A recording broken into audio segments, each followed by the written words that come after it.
السلام عليكم، ان شاء الله تكونوا بخير كامل على خير. اليوم جيتكم بالوصفه تاع الخبز الايطالي اللي تقدروها ديروها في رمضان ان شاء الله، وراح يخرج لكم خفيف وبنه بال.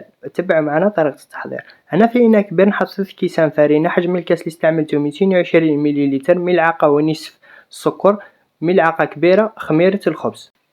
وهنا راح نخلط كامل هذوك النواشف، وراح نزيد نصف ملعقه كبيره ملح، ونزيد 4 ملاعق زيت، وراح ندخل هذاك الزيت كامل في هذيك الفرينه نبسوه مليح بهذه الطريقه. وهنا راح نكمل نعجنها بالبيترا، تقدروا تعجنوها غير بيديكم. وراح نضيفوا الماء تدريجيا، الماء يكون دافي حوالي كاس وربع، وحتى نتحصل على عجينه متماسكه وطريه وتتلاصق في اليد.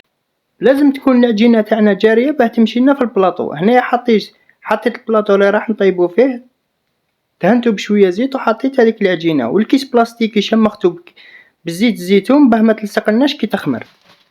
نخليها تخمر لمده 45 دقيقه، وراح نخدموها فقط بالاصابع. وهنا زدت لها زيت الزيتون من الفوق، وحاولوا ما تضغطوش عليها بزاف، ومشيوها كامل في البلاطو.